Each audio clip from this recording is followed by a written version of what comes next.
What is going on, everyone, and welcome back to the greatest podcast in the world, Shooting the Shit Uncensored. I'm your host, the truth, the dad bod god, the bald, the beard, the beautiful Piers Austin. And tonight, man, we got a special one for you guys, man. We got my good friend and returning guest, the one, the only Ryan Eagles. And I'm excited to have Ryan return to the show. But before we get into that, I need to take a quick second, a quick pause for the cause to talk about our sponsor, and that is healthvape.com. Now, listen, Health Vape is your healthy vaping alternative. All of their products, no nicotine, no addictive or harmful chemicals. They help restore your energy while giving you the vital boost you need to get through your day. So go and check out healthvape.com. Use that promo code MWAPOD to get a 10% discount at your final purchase. Also, wherever you're tuning in, make sure you like, share, subscribe, tap the bell to stay notified, because you know this is the place for the greatest podcast in the world, and we interview some of the greatest people and some of the most entertaining people from the world of professional wrestling, mixed martial arts, boxing, Muay Thai, comedy, music, rap, you name it, we have it here. So you want to tap in, so tap that button, people. But without further ado, let's get in to my conversation with the one, the only Ryan fucking Eagles, ladies and gentlemen. Yeah.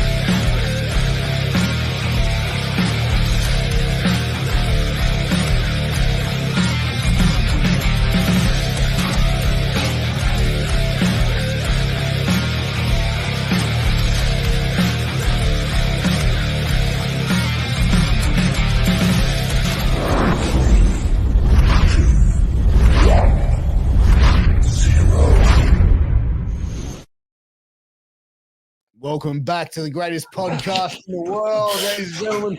Shooting the Shit Uncensored. I am the truth, Piers Austin, and I am joined by one of my favorite people in the entire world. And I know that I say that about every guest that I have on, but this time I actually mean it. The one, the only Ryan Eagles. Ryan, welcome back to the show, brother. Hey, Piers, how are you, bud? I'm good, man. The live crowd's excited to have you back on. I'm good. I'm good. How are you? I'm very well. Very well. Tired because I'm old, but other than that, doing well. Yeah. I mean, like the rugby season now has come to an end, right? Like you guys Yes. have finished up already. How'd the team go? So the Mighty Vikings, so as I probably spoke to you another time, was the head coach of the Vikings second grade, and we went through another season where we won the grand final, only dropping round one by a penalty kick. So other than that, it was almost a perfect season. And then I was also the assistant for first grade, and so we had a very good season but lost in the grand final. Oh, fair enough, man. Unfortunately, Ben, but always come back to next year. So, was it a close grand final at least? No, it really wasn't. It was, through injuries and suspensions, we lost our first and second grade starting number nines, our starting tight head, and then his backup both were injured. Oh, one was suspended, one was injured. We lost all our brums that we were playing for us. I love that you're going to be interested in this, and no one else that listens to this is going to really care. I mean, the rugby market isn't really my audience's my content's forte, but unfortunately for them, it's one of my fortes. Like I love. I thought that's all I was here to talk about. Really, I've got nothing relevant in wrestling for ages, so we can just talk about that. Come on now, dude. Like honestly, like the fact that dude, I don't know if I'm saying this because I feel like we've become friends over the time we've known each other. I mean, I enjoy, and we tolerate that Nathan guy. Yeah, well, I don't know who that is. Who's Nathan? I don't know. Just some guys in a group chat with us. Yeah. But and dude, you seem like someone who really understands the business on a different level to most. And I don't know if I've said that on the podcast before or not, but like the fact that like you're not training people, I feel like it's almost criminal.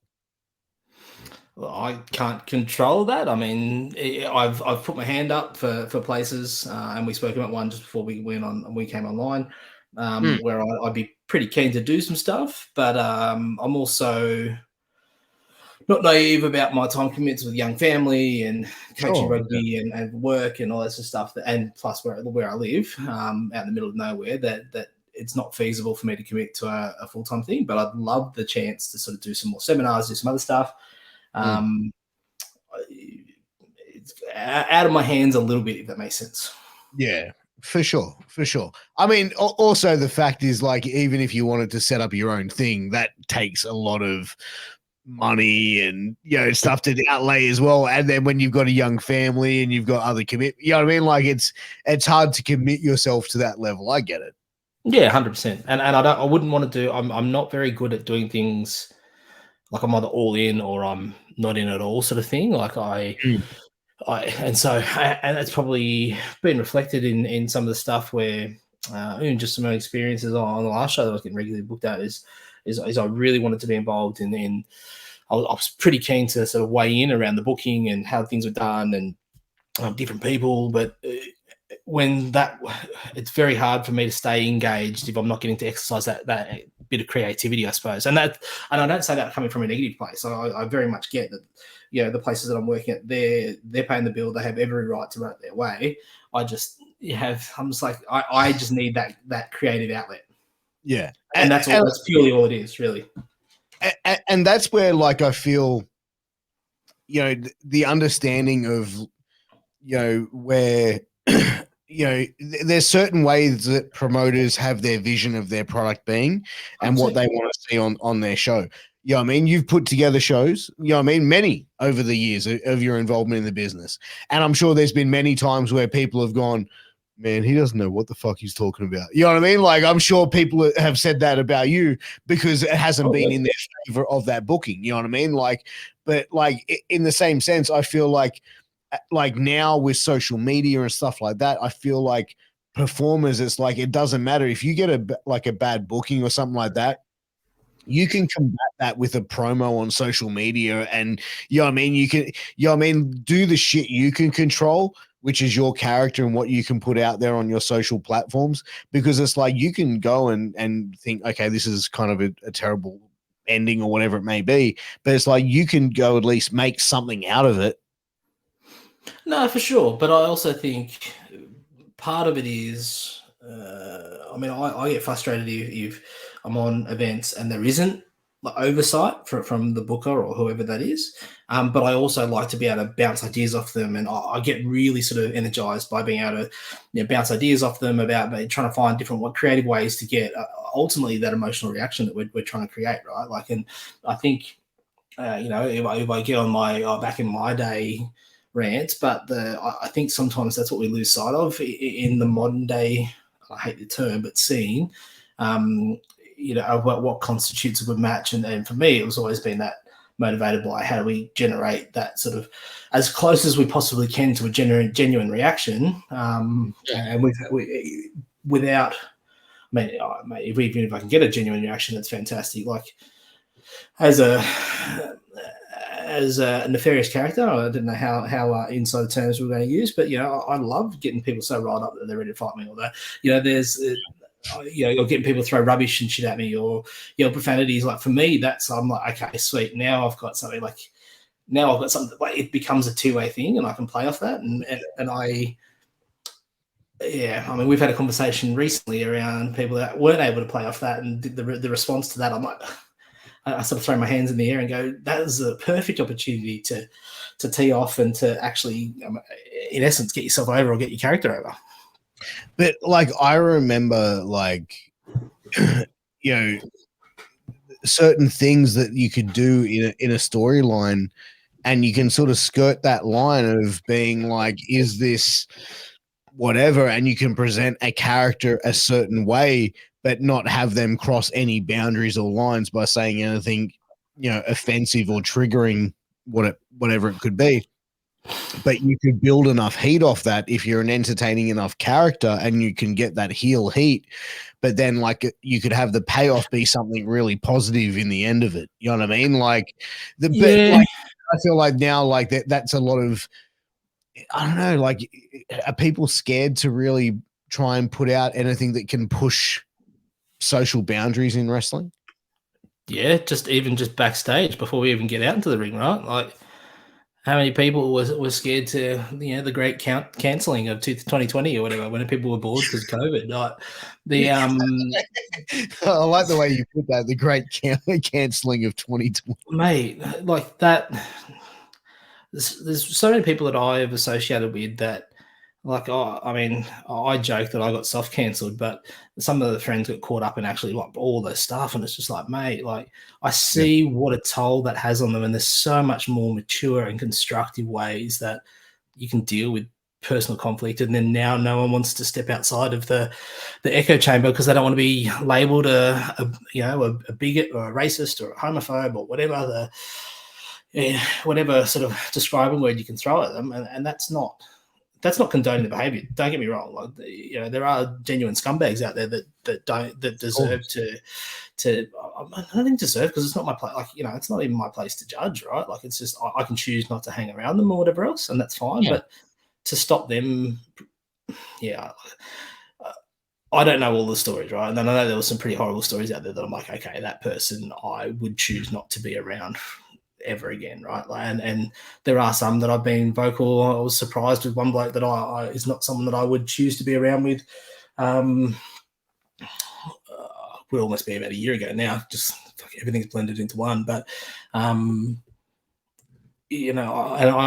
had the choice to go to the promoter and say, look, I probably prefer not to be on shows associated with that person moving forward.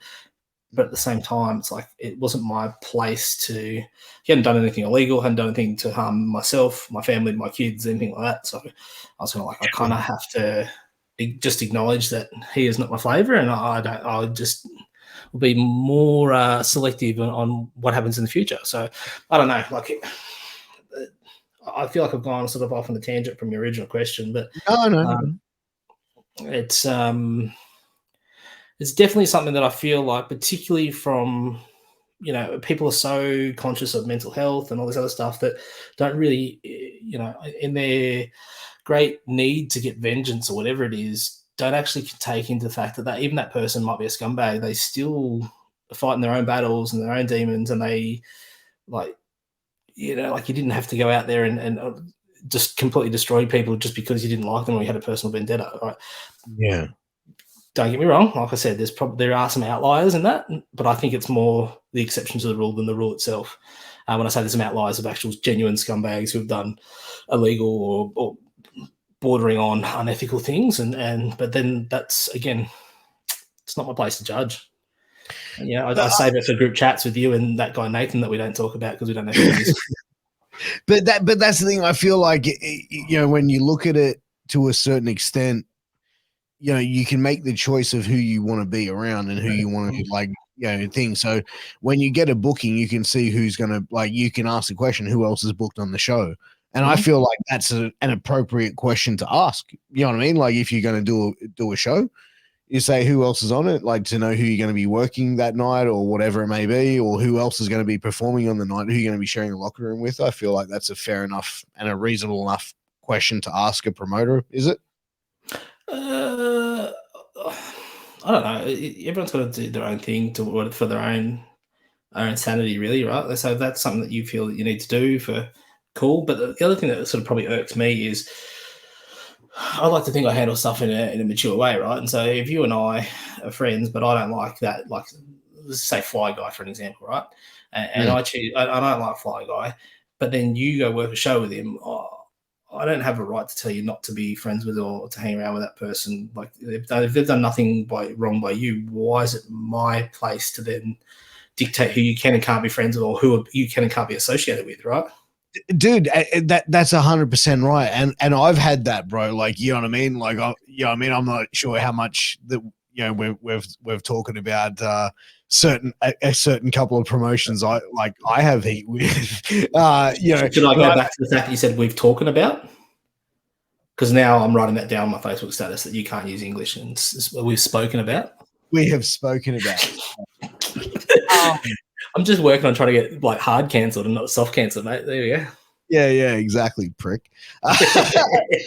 Like, even then, like I would not like be upset if people I would consider friends got booked with that promotion. You know what I mean? Like I wouldn't be sitting there going like, "Oh, really? You're gonna go work for that fucking blah blah blah." You know what I mean? Like, no, like you're a fucking professional wrestler. You get a booking, go get a booking. You know what I mean? Go do what you fucking love to do.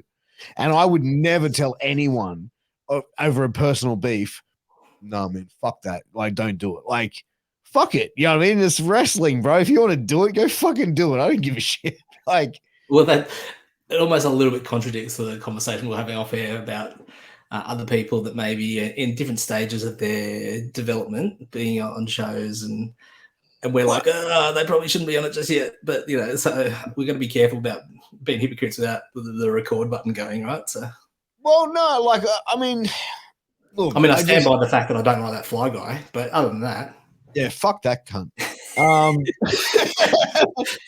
No, but I get it. Like, yeah, it's interesting. It comes down to a weird effect where it's like, to put the effort in to actually be able to get onto shows is a different sort of story. But what I'm saying is, like, I would never say to a friend like who is a performer, no, you should not go and do that booking. You know what I mean? That's different to saying to someone who's not trained and who says, hey, I'm going to go do this booking. Then it'd be like, yeah, that's probably not a good idea for you to go and do that. You know what I mean? Like, that's a different conversation. Oh, I understand. Look, to be fair, mate, and we're talking about it, and I very much welcome the chance to sort of chat with you and catch up on these sort of things with yourself. But I made a joke about it before, but I am very aware of what my relevance is to professional wrestling these days, and I've got other things that occupy a lot of my time and my mental energy, and sure, I try not to get caught up in all the high school drama as much as I can.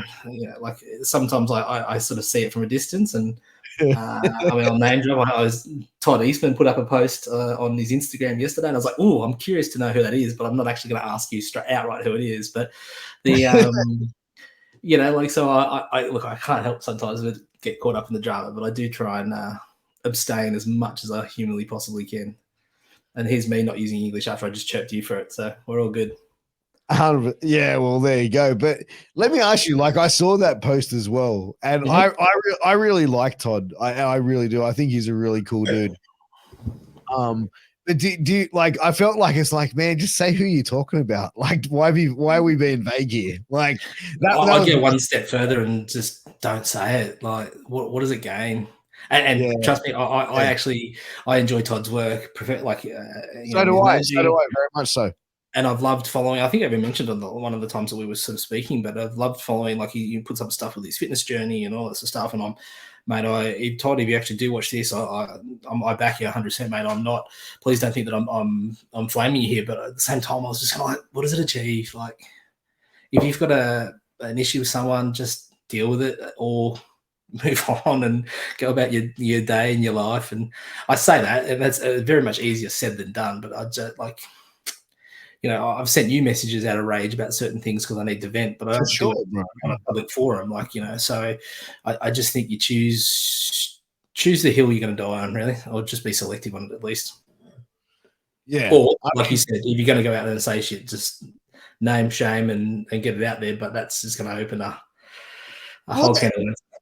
Well, bro, like that's kind of like my sort of thing, bro. Like, I mean, if anyone sort of mentions, it goes me, I just go, all right, let's go. Like, you know what I mean? So it is what it is. But, I just like, I don't know. I just feel like it could just, if you're going to put it out there, put it all out there. You know what I mean? Like that's my take. But in the same sense, I respect that some people don't have that same mentality as me and they look at things in a different pair of lenses. So, you know what I mean? Like you gotta respect it on that level too. So yeah, definitely. And that goes back to even my point about like the it very much crosses over. And I was talking about like the running shows. I'm like, you do it your way. It's not the way I would have done it, but you're running your race. It's up to you to do it your way. So if that's how people feel they need to do it, sure, but it's just not my style.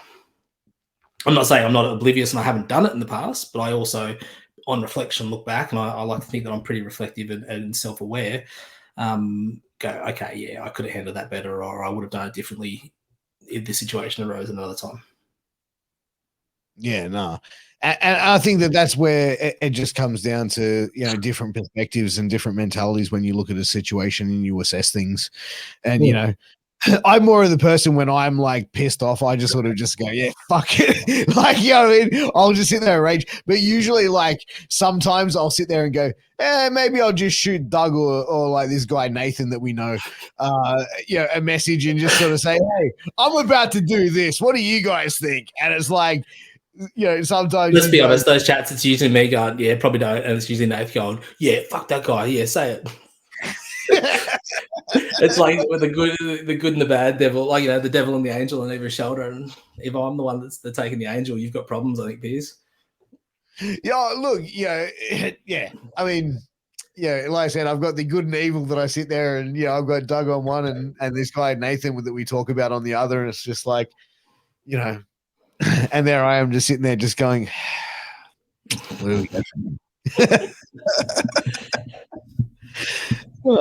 Dude, like, let me ask you. So, you had a run with All Star for a while. You were their top guy. Well, I was there. Yeah. And working for that company that, what was that like?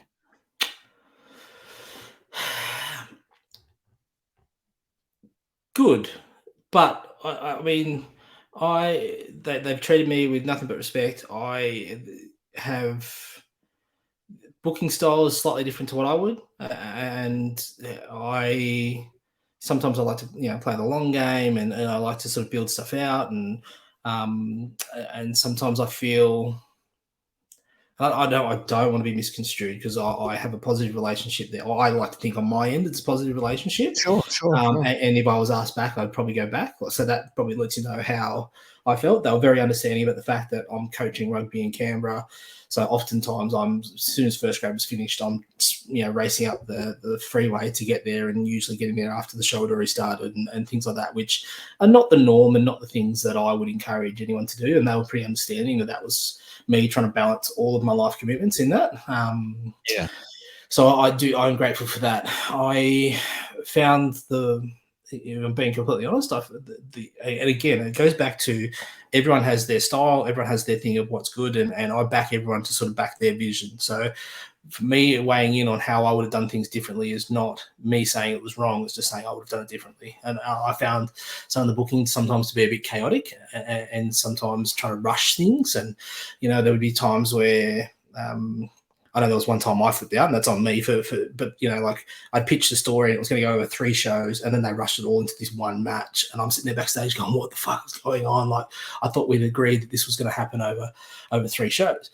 Now, couple of things there. One, it's very much their show. They had every right to do it that way, and I appreciate they at least took on my ideas to at least try and implement them. I just don't think it was implemented the right way, to the way I had this vision in my head. But then also I come from my professional background, working in change management and stakeholder engagement. That probably would have been an opportunity for them to go back and say, hey, we liked your ideas. We spoke about it. We're going to do it this way. And then I probably, after that, if I carry on, then that's on me, not on them, because they've done everything on their part to discuss and say, hey, yeah, we did say we're going to do it this way. We are going to do it this way now. Hope that's all cool. And then I probably would, kick stones and whatever else. But I through every conversation where I was had the least bit of pushback, I always back and was always very serious about that's not how I would do it. This is how I think I would do it if I was. But it's your show. You do it your way. And I was sincere in that remark. I was sick when I was supposed to give Wes his moment. I tried to push it to the next show, but then I also couldn't guarantee because of finals. It was like right in the middle of like preliminary finals, whether I was going to get to actually do did the story the way it needed to be done to give Wes his moment. But even then, there was some other, like the Newcastle launch, and I think there was another show, other regionally, where they needed to have a champ represent their brand for those, particularly for the first show in Newcastle. So whilst I thought it was rushed and I don't think it was the right way to give Wes his moment, and I still stand by that, I understood why the decision was made when I wasn't able to, one, honour the booking because I was genuinely sick, but then also commit to the next one until, and I had been honest, that I wouldn't be able to commit to, I think it was August 19th, until I wouldn't know until about a week or two beforehand whether I'd be able to make it. And I know that's pretty unreasonable. In the end, we ended up, I think, second grade won and went straight through the grand final, but first grade ended up having to play on the 19th. So it was just but even then, had they lost, the reason I didn't want to take the booking was had they lost that preliminary final, which they didn't, thankfully. I was like, yeah, there's no way I'm driving up, like racing off when that's the time of the season where everyone sits around and commiserates. And I was like, I had to be at least present for that. So I get from their end that they needed to push forward. I just don't like the way it ended, and part of that's on me. So I don't know what's going on with if I'm in the shot or I'm leaning off the shot. Or no, you're in the shot, bro. Yeah, no, when I was doing this, I realized like you only got like half my head, and I was like, oh shit. Yeah. So maybe for the most part, it was a pretty positive experience. And I took it from the lens of that my role there was to probably just give some of the other guys a bit more of an experience. And to be honest with you, being pretty reflective again, I feel like in the ring work could have been a lot better. And I do think about how I could have done that better. And there are some things where I just, I don't know physically I'm even up to doing those anymore. But then there's also things where I'm like, okay, that time I just took the easy option and I didn't push myself to be better in that situation. So I definitely need to take ownership of that.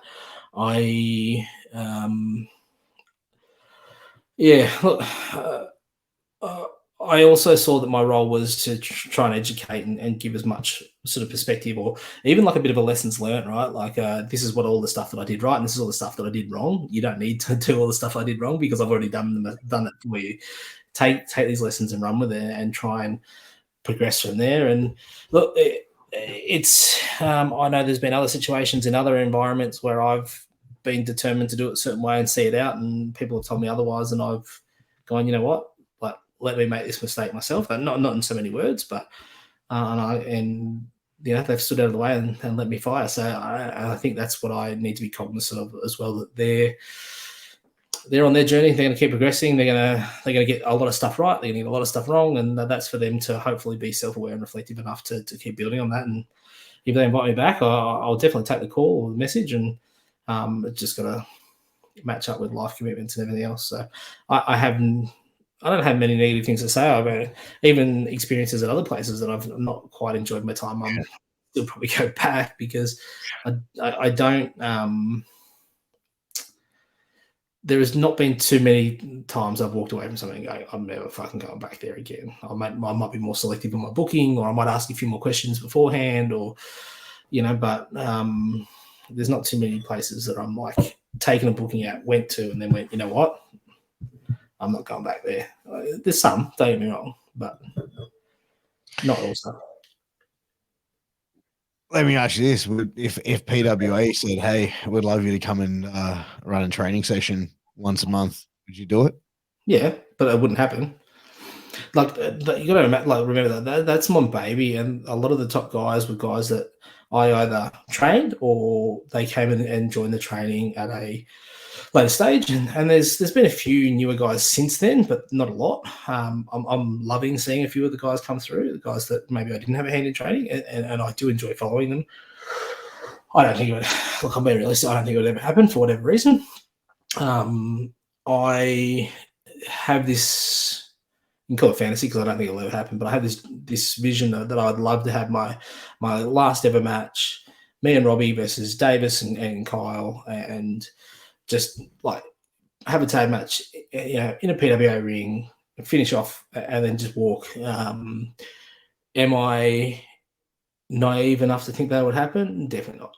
Like I understand where I sit, and I understand the attitudes towards me for whatever reason. And then again, that's their map, their choice. So, but yeah, I as much as I'd love the opportunity, and I do follow a lot of their guys because I see a lot of talented guys go through there.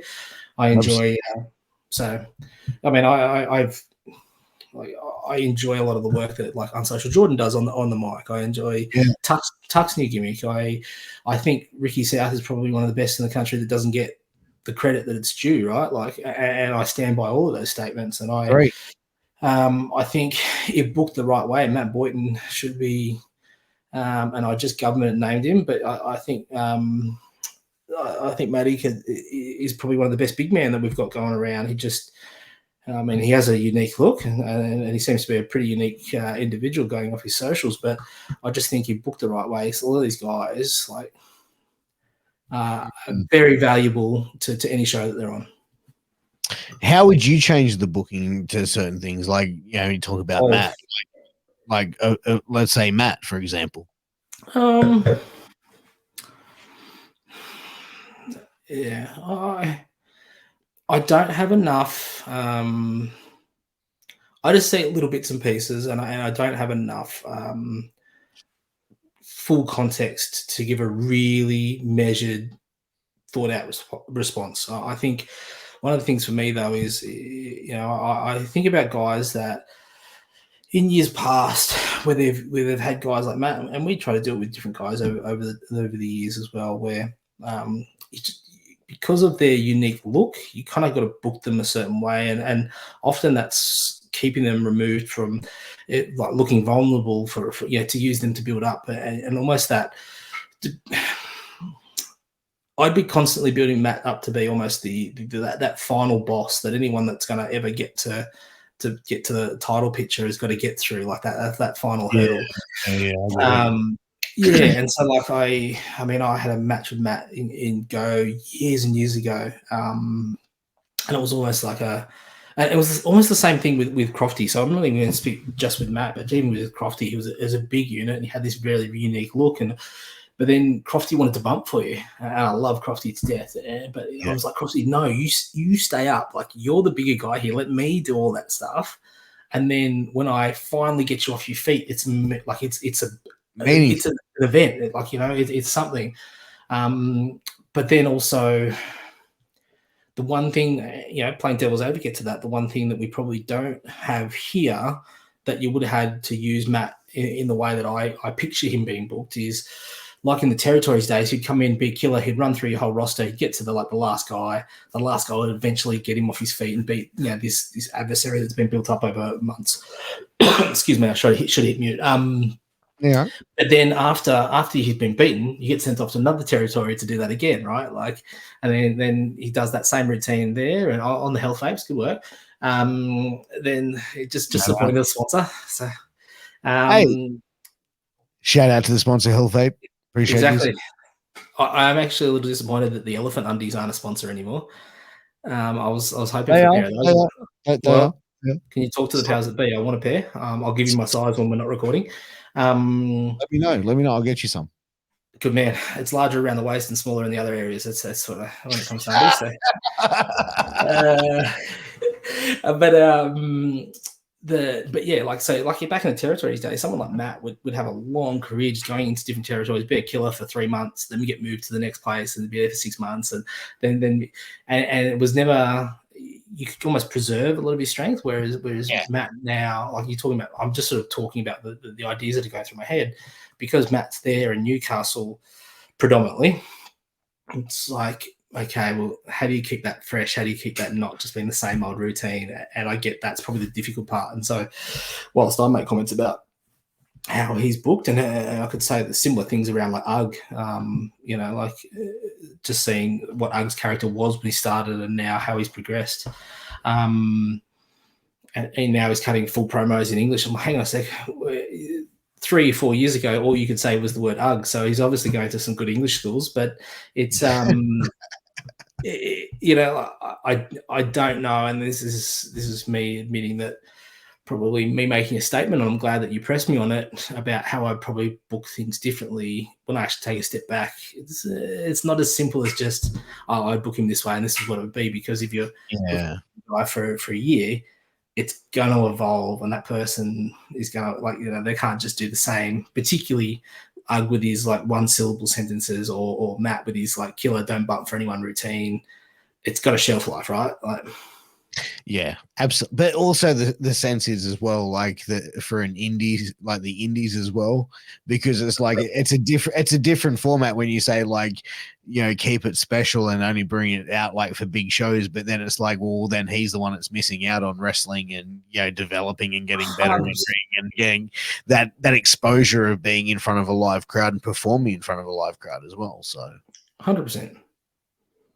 No, I agree, and I think that is a good point. So, yeah, so you know, I think that the hardest thing in looking at it is at booking is, I think everyone thinks how easy would it be, like you sit there and go fantasy booking in your heads, but when you're actually putting money into it and you're the one putting on a show, I feel like you've got to start looking at it from a business standpoint of what's actually going to draw money, what's actually going to get people to want to come in and watch this show.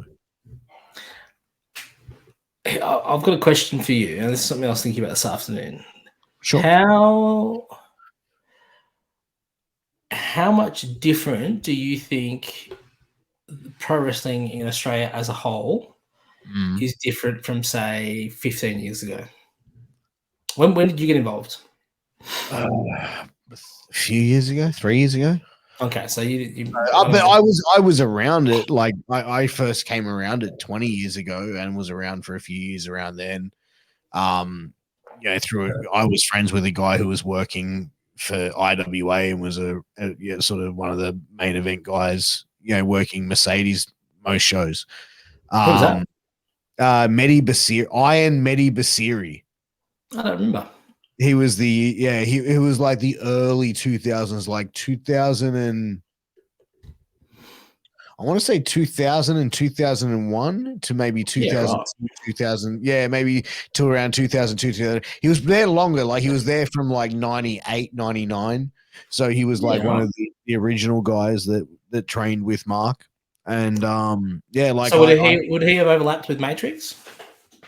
Yeah, Matrix knows him. Matrix knows him. He was like, when last time I spoke to Mehdi, he was like, what, Matrix is doing a greaser gimmick? Like, what the fuck? Like, he was spitting out the fact that me and Matrix were like, I mean, Rob are mates. Like, he's going, that fucking blows my mind that you guys now, like, after 20 years, like, you'd probably like would have seen each other in passing at the shows, like fucking, you know, 20 times or however many times back then. So small world though, right? Yeah, right. How I think it's changed over that time. Have you seen when I was around it back then, there was it was a different era though, Doug. Like 2000 and 2001 was like still that attitude era time where like the shock culture was still alive around then. So the shows were completely fucking different. You know what I mean? Like ECW gritty look to it all, and yeah, well, I don't think IWA really went down that road, but like they but you know what I mean? Like they definitely pushed the line in a lot of stuff, but it's like it was just different. I feel like back then there was guys there, like it was intimate. Like I was an 18-year-old kid back then, and being around some of the people that were around, like Phil Picasso, like, and I've said this to a lot of people.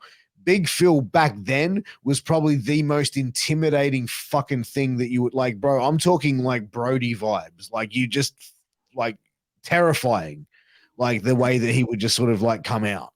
And like Carla. Who? Carla, Big Chief. Oh, Chief Levi. Yeah. Chief Levi. Who else? There was the Dark Carnival.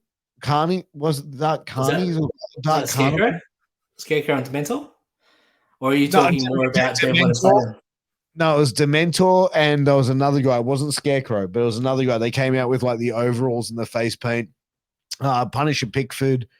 Who else? Gregory Peck, ZZ Hook. Andy Gregory Peck. You're not talking about Greg Stecker, are you? Or is that different bloke? Different bloke. Different bloke. Gregory Peck. He was a guy. He actually was an interesting dude. He came from like a shoot background. Mhm. I think he came from like a shoot background, I believe, but he was never really formally trained apparently, but he was like athletic as like he was ripped, shredded, like Yeah, right. athletic dude. But yeah, like I that's what he told me. I don't know if he was just working me back then, but like he was like, yeah, I was never formally trained. I just fell into doing this. I'm like, fuck, how do I fall into doing this?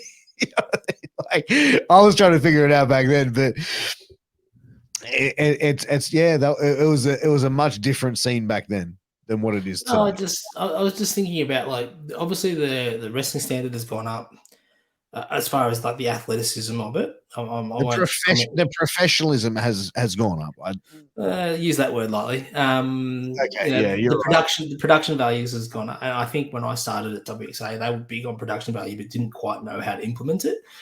Yeah, But that was one thing that always sort of carried on with me about that we still need to be some sort of production. And I'm not saying I ever got it right. I can't do what Jordan and all those guys do at PWA, right? So, and I never had the skills to do it, never had the people to really push through that barrier. But I mean, I think about there was a show. I can't even think. It must have been me and Slex from the main, I think.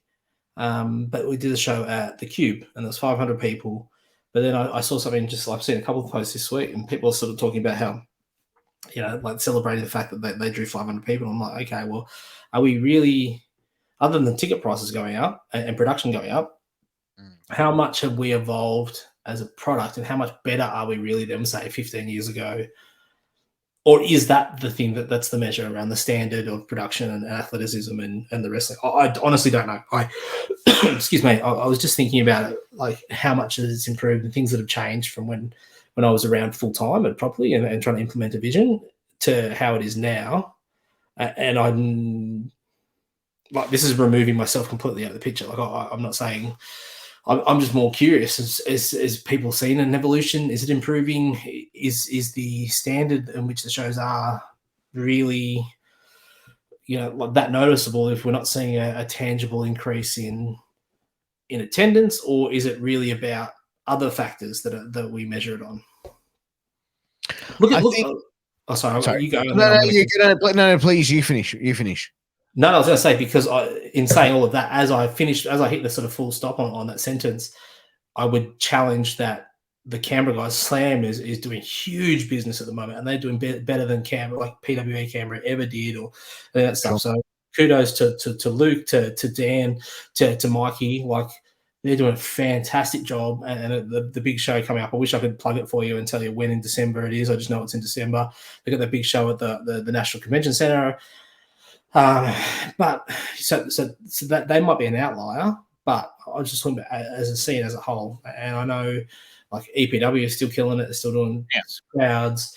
Wrestle Rampage, I don't know what it's like. I haven't been back since Hartley went over to Japan, but I think there is a bit of a void with Bronson and with Hartley and stuff, going overseas and Slater going over to Perth. So there's definitely that senior void, but on the East Coast, at least, it seems like we're just in a better product, but still in a very similar place business-wise. But then I have no idea about what numbers they're doing as far as their streaming and online and all that stuff. So I fully acknowledge that I don't know the answer, and I don't. There's factors that I don't see. I was just thinking purely from a live attendance perspective, and is that really what we measure it off, or do we measure it off on other factors? Do you feel like there's people out there that buy themselves opportunities to get onto shows, like to certain things? Well, that's a slippery slope, that one. I don't know, because I don't know what people's situation are, so I don't want to make offer commentary on that stuff. I think No, I'm not saying name names. I'm just saying, like, do you think it happens? Yeah, but that kind of happens in every field and like they look at what else you bring rather than just, what I mean? Like it's let's take me getting booked to somewhere like All Star, right? Like Yeah. me having a pretty tenured career, still having a few connections involved in other promotions. There is I would not be booked on that show and paid main event fees if I didn't come with a sense, maybe a sense of whether it be an extended sense of legitimacy or a something else that I can offer, right? So it would be naive of me to think that I'm only getting booked for my wrestling ability, which at this point in time with my knees that are, like 2 knee drops away from turning to dust and whatever else, Jeez. I would be naive to think that I'm only getting booked for that side of things. There's definitely other factors that influence that decision. That would also be a situation to other people, of why they're getting opportunities. Mm.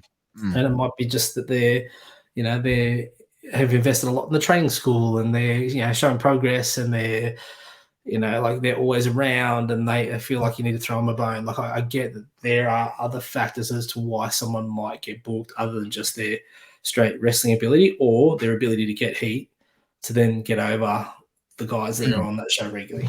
Well, I think as well, like the wrestling ability is one thing, but I feel like if you've got an entertaining character that can, either get a pop from the crowd or get heat from the crowd, I think there's a place for it. You know what I mean? Like not everybody has to go out there and have like a Meltzer 5-star, you know what I mean, match. You know what I'm saying? Like no one, but like not everyone needs to go out and do that. But like there can be people who can go out there and do like the basics as far as a match goes, but can be entertaining in other ways in character and comedy or whatever, you can For do. sure. And we talked about what made Gambino special when we were off air, and and I wish he had understood what really was his X factor or was his superpower, which I don't think he fully did, and I tell that to him to his face. So it's not this is not some hot scoop that we need to run and clip and show him, but the I think that there is. I think we also need to be aware that not everywhere, but I'd say for the most part, even the crowds that come, and they might all have a similar style that they like. So they might like that sort of particularly indie style. My brain's jumping all over the place here, and that might be part of some undiagnosed ADHD. But the thing for me that I'm sort of thinking is, one, people come and they want to have different people like different things. They might have an overarching, I want to see good wrestling. I want to be able to suspend my disbelief and watch them. I want to watch a bunch of in shape 20-something-year-old men with no shirts on flip around a ring. But then, like there's different things that they resonate with. But then the other part of it is as well, and I think about, I don't know if you know the book Blue Ocean Strategy. It might be called something else, but effectively it's in the red ocean, all the sharks feed and they're all competing for food. So really the smart shark will go to where the blue ocean is because there's no blood in the water because there's no other sharks feeding there. And that's where they'll look to get their meals, right? So it's very much a marketing strategy of how do you stand out in a really cluttered market. And so for wrestlers, it might be I have this particular match in my head. I don't think I was even there. I think it might have been when I was overseas in America. So it must have been 2011. JT did a match, and the whole match was JT teasing to do the body slam. We got a show where you got Matt Diamond and Robbie Eagles and Mick Moretti and Sean Custom. I was just trying to think of his non-government name then. All these guys do all these athletic moves, and then you have JT comes out who, let's be honest, isn't going to go to any bodybuilding competitions, and I don't say that derogatory. And I say that very aware of what my physique is. But JT comes out and he spends his whole match teasing a body slam, and he finally hits it, and people respond to that. And that, to me, the fact that I still remember that now, 12 years removed, and I couldn't tell you I could tell you some moments with Matt Diamond, but I couldn't pick out a real specific Matt Diamond moment that, and I say that again, not disrespectfully to Matt either, but that to me shows that that's obviously something that I value, right? Like I value how do we create that genuine reaction? How do I stand out in a really busy space? And so that whole blue ocean, red ocean thing, everyone's doing all this. You're on a show where everyone's doing all this really athletic stuff. Sometimes just slowing it down and working a sleeper hold and building it up and pulling it down and going on a roller coaster. That's going to stand out more for some people. But then you'll have the same person, Meltzer will watch that match that the JT does, and he will be, that was 3 stars. They didn't do enough flips. It's like, Yeah, Meltzer's rating, bro, like he's such a fucking dipshit. Yeah, I mean, like you're you gonna said tell it, me, mate. no, bro. Like I've said it multiple times, bro. Like look at it like this: how can you not give someone like Kurt Angle a 5-star match, I'm not or or even, or the Undertaker? Like, or Concrete Davidson. I love Concrete. They get me right. Like, that's one of my favorite characters that I think's ever graced Australian wrestling in the last 20 something years. yeah, the real old school sort of like it was the muscle sort of bound character, isn't it? Like Yeah, and you have the the Penny Farthing, and then yeah, my no, I favorite get though that. was, you have to dig up there was a promo that he did for Riot City that was amazing. It was one of those like old black and white silent films. There was a lot Yeah, of him yeah, doing that, and then it had titles. It was all in like a sepia tone. It was fantastic. I still like pop for stuff like that.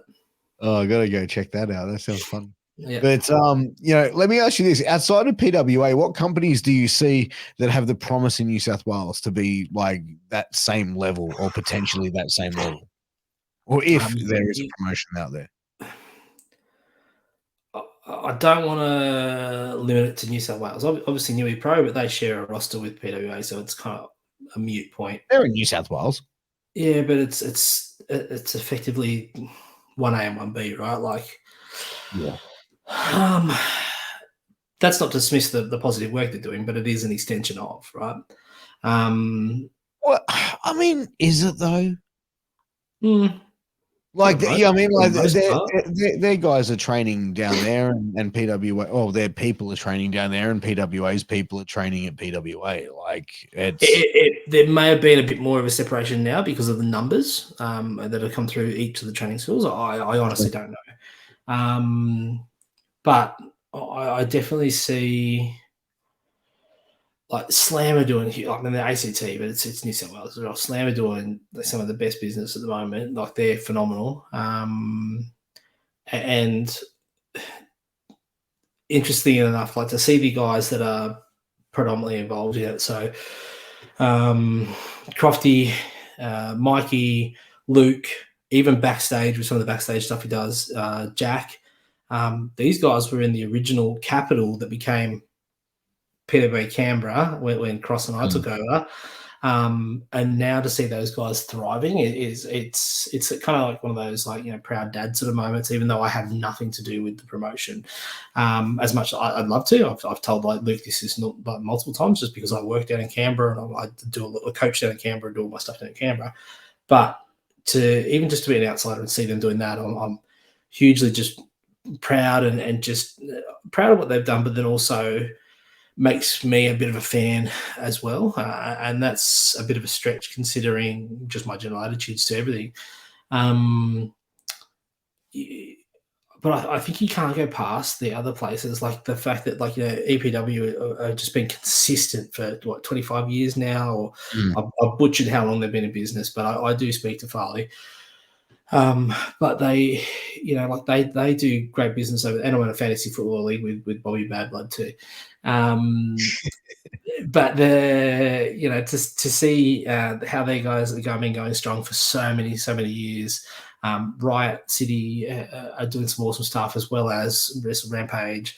Even Pro Wrestling League is starting to show a bit of an alternative up in Queensland. It's been a bit of a black hole. Like, so I see that there's places around that are doing some really good stuff. But to single it down to just New South Wales is, I don't know. I don't know if I can.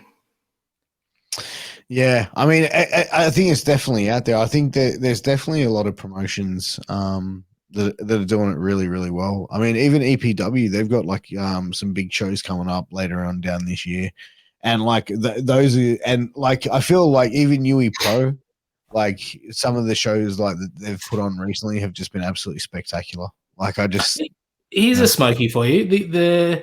I'll give credit where it's due, and their roster is predominantly with PWA guys, but it's a select group of PWA guys. I have been really enjoying just the social media presence and some of the stuff that I see from IWA that under Rob Oxley's booking. So I will give Rob credit. Like, he's been doing some awesome stuff. I am a little bit salty that he hasn't booked me versus Turkish Delight. So I'm putting that out there. Rob, where's my camera? Rob, please book me versus Turkish. But yeah, like I see a lot of their stuff, and I feel like they're doing it the right way in the environmental situations that they're in. Yeah. So I definitely give credit to Rob's booking and also the way that sort of even just their social media presence. Yeah, I mean, it's being involved in a storyline with them. With that's right. Yeah, with not this, with what's going on there in the personal situation there. Just don't put me in that situation. But it's like it's there's certain things coming out there. It's an entertaining part to be a part of. Like, let's put it that way. Like, it's something creative and something different that is entertaining to all people involved.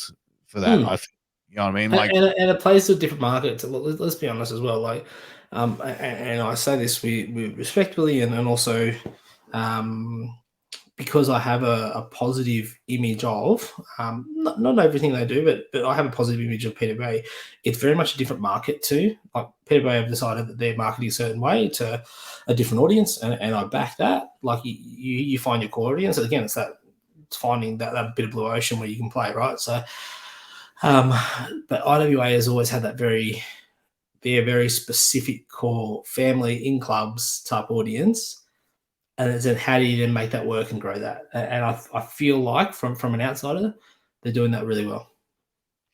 Yeah, I mean, well, that's the thing, and that's where, like, I've spoken to veterans in the past about how, people are lucky to have social media to be able to get storylines across and to be able to get the stuff, because it's like you can be in control of your own narrative, of your own character, and what you're dropping out there as far as promo wise and stuff like that.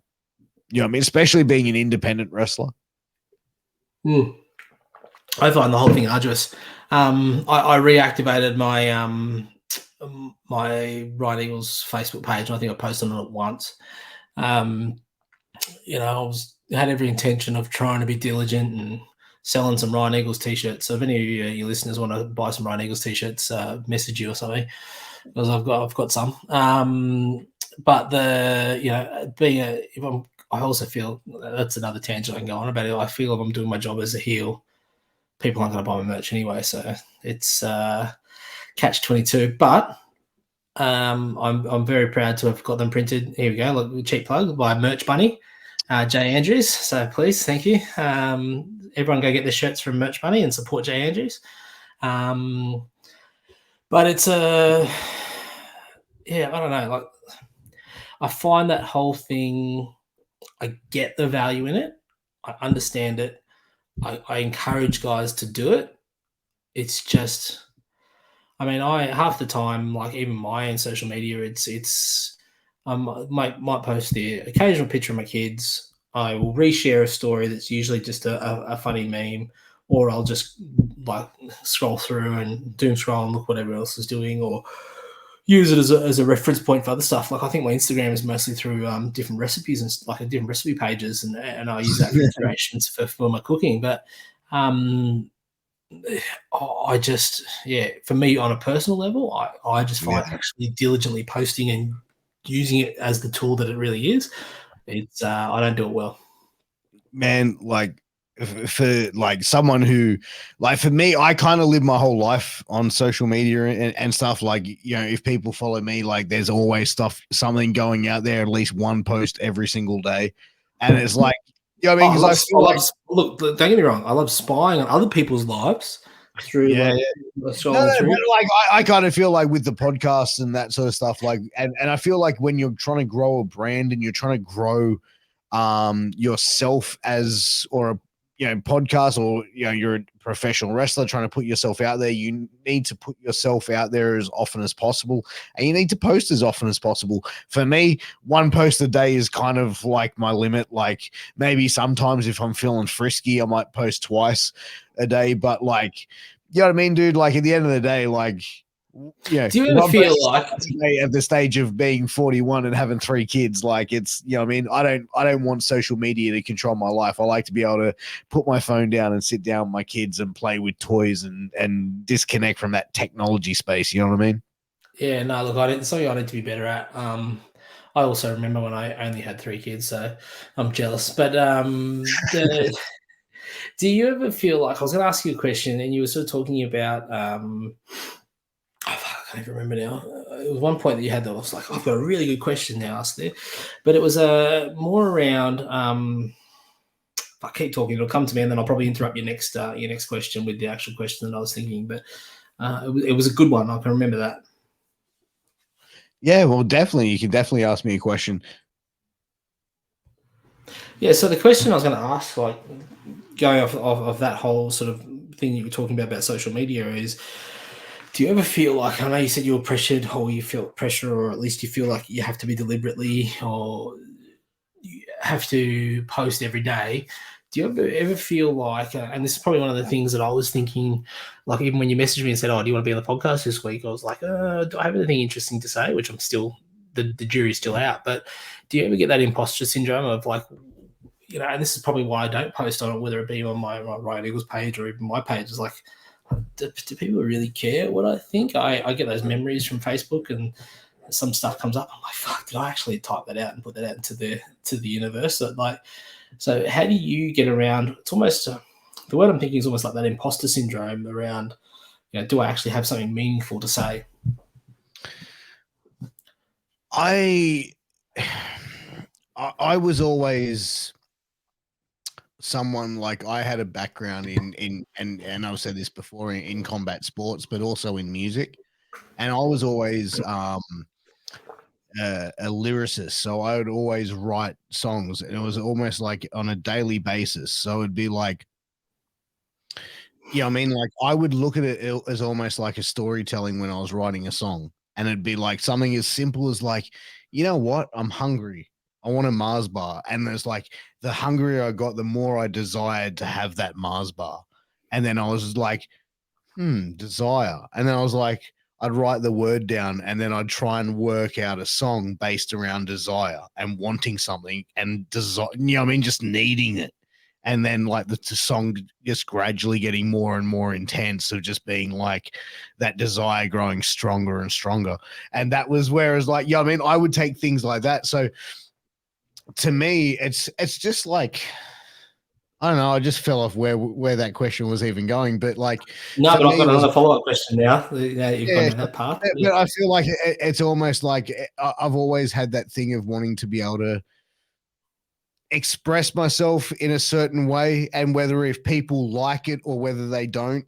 And that's a certain stuff. Like a lot of the music that I wrote will probably never see the light of day. There's recordings of it, you know, buried deep in the Austin There's safe, which you know, what I mean, like there's can my come. follow up question.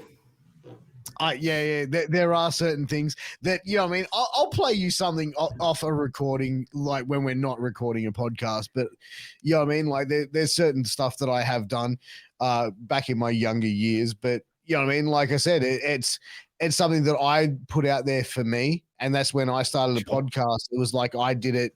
I didn't do it for anybody else. I did it because I wanted to have fun. I wanted to Sure. sit here and do this and just experience what it was like and to do that. And yeah, I mean, like it started with wrestling, and now, pardon me, it's something that for me I want to go deeper into on other things as well that I'm interested in. You know what I mean? I'm also interested in combat sports, rugby, music, comedy, all these other areas where it's like, why should I now stop myself from only talking about this one aspect of this thing in my life that I absolutely love? I love professional wrestling. Don't get me wrong. I absolutely love it. But I also love so many other things. There's more to me than just pro wrestling. Sure. And The, whether people want to, and you know what, like my non-wrestling content may not get as many views as the wrestling content, and I understand that because my demographic isn't in that, but that doesn't stop me from doing that content, if that makes no, sense. definitely. No, I appreciate that. And that's probably going back to the question, that's probably about some of your posting is about it's more for what I heard is it's more for you rather than sometimes it's obviously to appease Zuck's algorithm, but like I also is what I heard in that was it was very much more for you than it was for actually other people. It was just where that resonated with people, then all the better, right? Yeah, Two questions that followed up, sure. two follow-on questions from you when you were just answering that question. One, definitely in the private chat with Nathan, we need to hear some of these recordings. So I'm going to take that one off this. The other one is I sent you a message. Might have been today, could have been yesterday. It's all blurred into one. I saw your face pop up on is it any chance given or any given chance or a AGC or something pod? Any Tell me given about chance. thank you. Please tell me the actual name for it. If we're going to plug it, let's plug it right. But also tell me about it. And this is me genuinely asking because you didn't respond to my message, so I'm putting you holding you to the fire on air. Oh shit. Okay, I'm completely sorry about that. So the Any Given Chance podcast is I'm going to plug the socials and stuff while we're at it. Yeah. So, check him out on Instagram, Any Given Chance podcast, hosted by Maddie Mannion.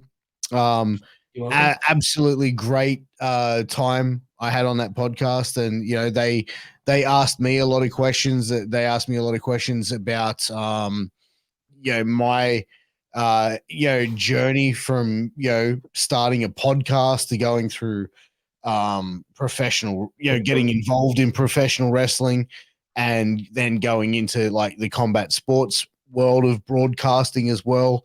So, they did a lot of research, man. They dug deep. They found like photos of me that they were popping up from shit that I didn't even remember even existed, bro. From like, which is why I thought it was connected to you, because I was like, oh, well, you've got all this stuff on there, and I was like, oh, this must be like one of your side projects or something like that. No, these guys, like, dude, I've been completely blown away with the level of professionalism that they did, bro. Like, honestly, man, like, because I've been asked to do it like a few podcasts, and I always enjoy doing other people's podcasts because it's like, if I can sort of pass on a little bit of knowledge from what I do, I mean, like, I'm not a big time podcast or anything, but I've built a solid following in a short time period, and sure, I can respect that. But the thing is,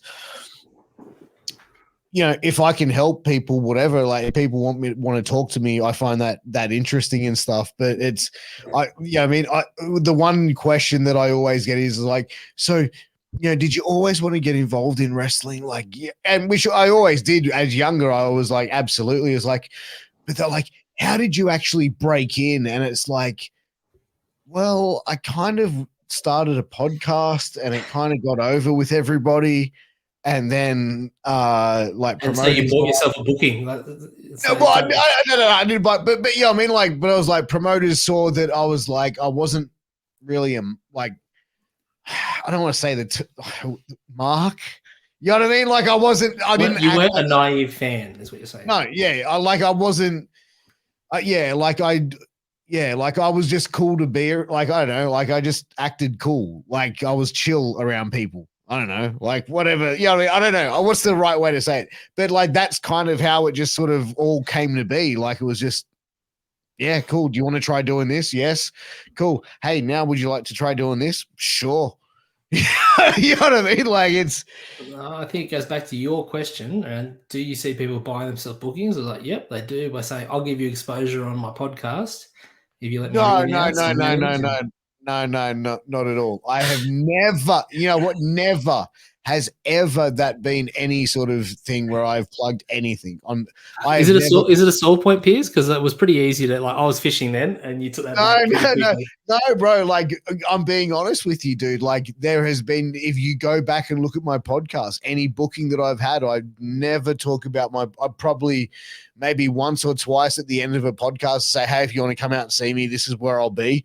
But like that's never been part of a negotiation for any booking that I've had. No, fair enough. Yeah, and I put that like hand on heart, swear on my kids. Yeah, I mean, that's never ever been a thing that happened. Sure.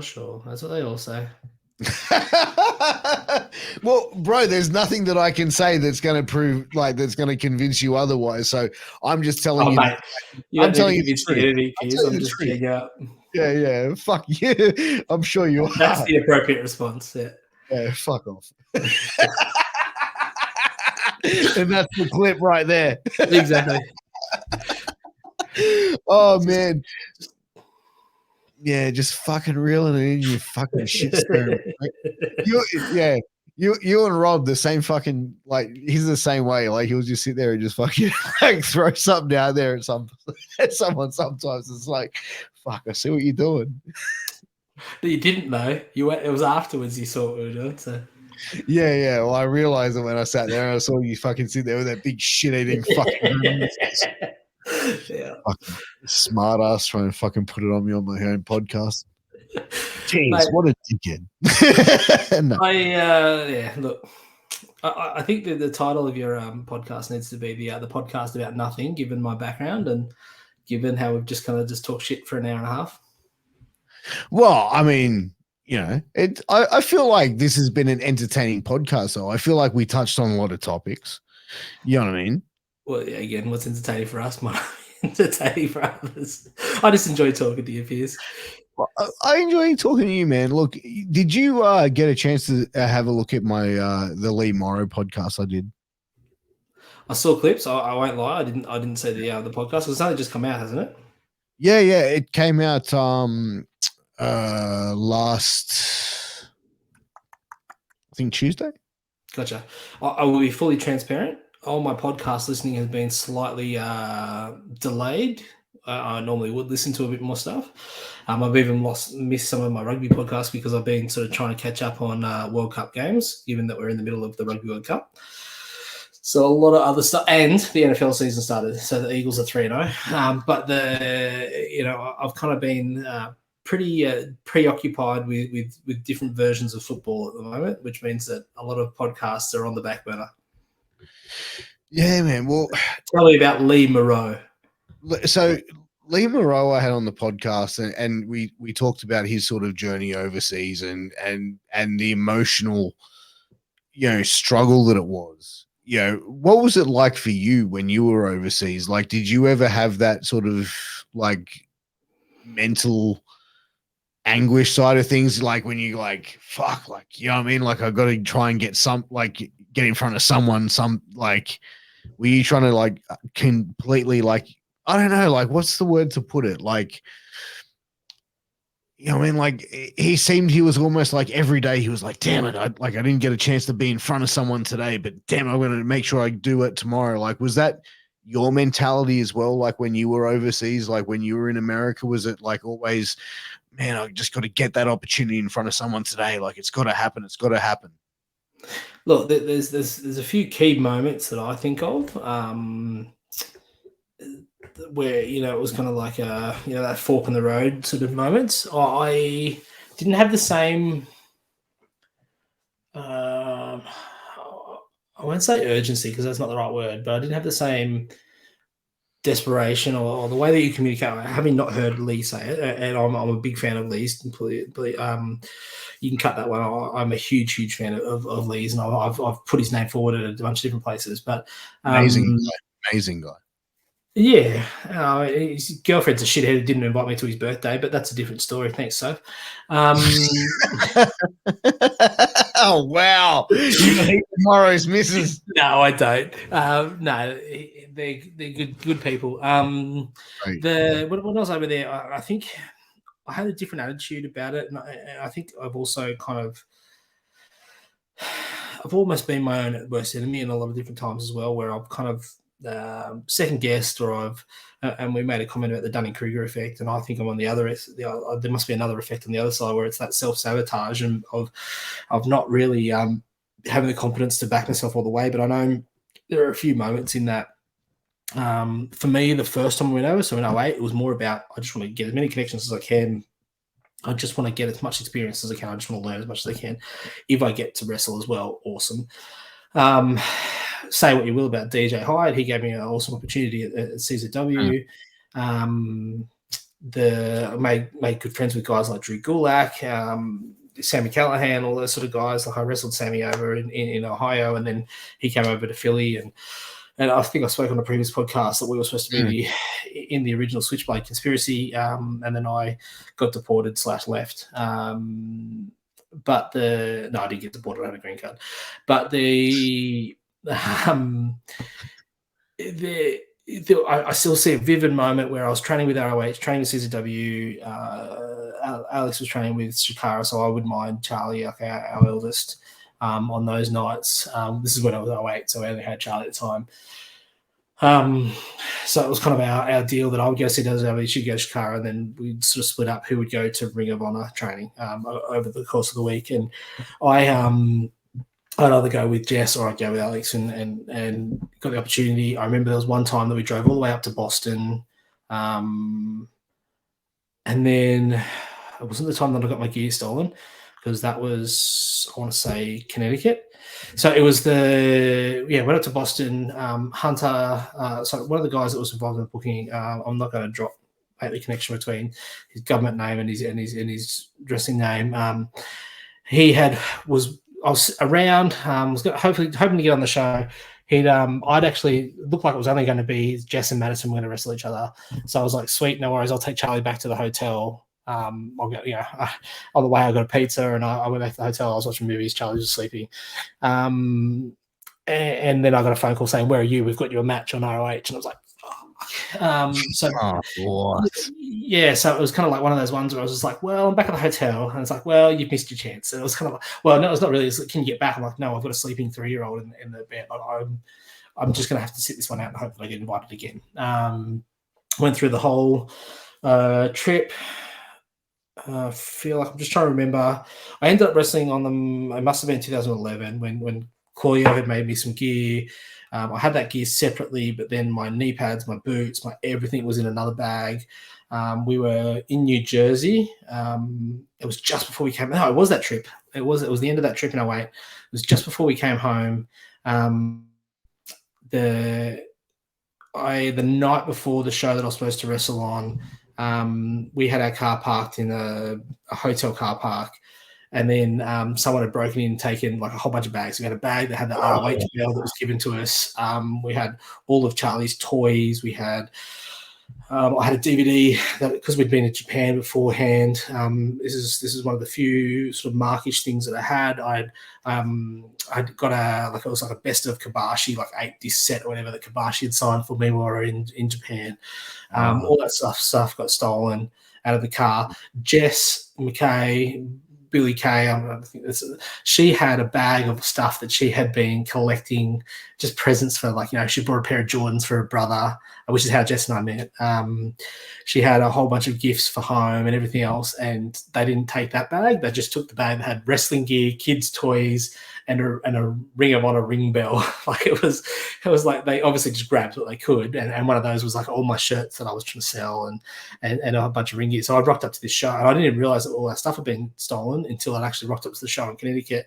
And then I went, I don't have the bag that has my knee pads or my merch or my anything, and so I had to like borrow a pair of knee pads and and then I went out and had the absolute worst tag match. And this is part of the reason why I had this like scarring about working tag matches is like, because I'm sitting there and it was me and some other guy, I can't remember who it was, against two guys that were just two rookies dressed up as ninjas, and they were going off and doing this random stuff, and I'm just sitting on the apron going, I have no control over what's happening right now. And like the match started, and I'm standing on the apron talking to this guy, and going, and he's like, this match is shit. I'm like, yep, I agree with you, it really is. Like, I can't do anything. Like, and he's laughing at me going, this is what it is, and I'm just going to have to ride this out and just grit my teeth and take it. Like, I had moments I had moments like that I would obviously like to do better. There was then went back, got green cards, went back in 2011. There was an opportunity. I kind of said no to an opportunity to be on one of the Dragon Gate USA shows because I was asked if I wanted to be on a show and not get paid and something else. And I was like, no, you can no problems doing whatever match you want, whether it's the Rumble or whatever, but you can at least throw me a hot dog and a Coke, and like I'm not coming in for nothing. So I kind of shot myself on the foot with that one, but there was a whole other bit of a backstory. And then was supposed to go and hang out. I was not really clear on what I was going to do, but be around the New Japan USA show that was at the Philly. So I don't want to talk about like it was like some big thing that I had to pull out of. It was a, hey, come down, we might have something for you. And then a whole bunch of other stuff happened, and I couldn't actually go down to the venue. I still have a vivid memory of Adam Flash calling me while I'm walking down by the lake to taking the kids out for a walk and you know, doing all that sort of stuff. That was near our apartment. I was like, yeah, by the way, I'm not coming in today. So I had moments like that where I'm like, okay, that could have been a turning point in my career, and there could have been other opportunities that came out, or even like I don't have maybe the same mindset as Lee. Like there was an opportunity at one point to potentially go over to Japan and live in a dojo. I was like, I can't go and not support my family. Like we had Charlie when I was 23, 24. So I've always felt a responsibility of I can't just drop everything and go. I respect the people that are in that situation. I back them to if they can go for it. But it just I couldn't do it. I'm in a situation now with rugby where, you know, I've got all my coaching qualifications. I've got like the top world rugby coaching qualification, but my job opportunities are limited to Sydney or Canberra because I live halfway between the two. I would love to just go and apply for even just in Queensland jobs in the Queensland, which is a pretty decent comp. But because of the kids are here, whether they be the kids that live with Madison or the kids that I have with me, like we've got young kids here and we've just built a house, and it's like I can't take advantage of those opportunities to other people that are younger or have less responsibilities, but I don't begrudge them for being in that position. Oh, of course, yeah. Yeah, so I know I've kind of, has been the nature of all our sort of chats, I've gone off on a bit of a tangent, but I definitely didn't feel that same desperation because my attitude, going back, just to circle back to your original question, my attitude was I'm just going to learn as much as I can, and at worst, I'm going to have stuff that I can take back to the training school with Peter B. But then also we were very much at that time, my mindset was how do I get Oz Wrestling and the guys that I'm training in the door. That was kind of like how do I create opportunities for people, not just myself. And I've spoke to you about how I feel my legacy is going to be more around the people I've trained rather than what I've achieved in the ring. So my thing was how do I create opportunities for people, and I wasn't how do I get, in part because I didn't feel like, and go back to that imposter syndrome, I didn't feel like I won't say good enough because I've always been sort of proud that I could hold my own, but I didn't think I had that X factor or that next level or whatever it was that stood me apart to get to that next level. So I was like, okay, but if I can go in and prove that Aussie wrestlers are really good, then the next one that comes, whether it be Robbie or Davis or whoever it is, they go, hey, I had the guy that trained you, or I had this guy from Oz, you might know him. How we'll happily take you in and we'll train you up, or we'll give you a shot or whatever that might be. So I have a very different mindset or a different approach to what Lee potentially would have had. Yeah. I mean, I think, like it's a different, because like, as you said, you're a father back then as well. So it's like the realities of life and, and stuff like that. You know what I mean? You put, family first. Oh, mate, I still have, just popped in my head when you were like, oh, you had your family and stuff. I still have this photo somewhere. It would have been low res because we had shit cameras back then of Charlie would have been 2.5, lying there watching a portable DVD player. She had Dora going on portable DVD player, lying there on a stomach watching this DVD player, and Drew Gulak like parked down, lying on belly first, watching it with her. So yeah, there are some pretty awesome memories that I had from those times, as much as there's some other stuff, other emotions attached to later on. Yeah, I mean, yeah, for sure. I mean, those are the memories because, like, you were over there for like you spent a fair bit of time over in the States, right? Like in 2008 and 2012 or 11. Sorry. So 2008 went over, would have been just under 6 months, maybe. I'll have to double check. I'm not going to double check, but I'd have to check. It was a pretty extended period of time. We ended up getting a service apartment. It was myself, Madison, Jess McKay came with us, and we had Charlie. And then halfway through, I remember Ash Riot and Davis came as well and trained at Shakara and stuff, and they stayed, but they stayed right in Philly. We were staying out near King of Prussia. Came back, went into the green card lottery, thinking that because, I had a teaching degree and other stuff. And we actually ended up getting it the first go. That would have been 2009. Just let it slide. We're like, nah, not in a position at the moment to go. Got responsibilities here. We had Gilby. And then I think the end of 2010, we got an email saying, if you don't use this now, it's going to be cancelled. And we kind of had that, oh shit, are we going to do this or not? Ended up going back over for maybe a couple of weeks. But I think we only went to Florida in 2010 just to activate it or whatever. You had to go into the country to kind of Sure. So did that, came back, packed everything up, and January 2011 left, and we're over there until about, I feel like it was like September, October, but I don't quote me on that. Yeah. And then because of whatever reason, Madison came home with the kids, and then I obviously followed. Yeah, right. Because that was what I was going to ask. Is like, what was the reason for coming back? Was it homesickness? Not so much on my end. So I have this thing, mate. Everywhere I go for the first time, I'm like, I love this place. I could live here. Everywhere. Yeah, you were all in for the States. You were like straight away. Yeah. I was working as a PT in Bally's gym. I was 4 days a week, and then I was training with CZW, working there.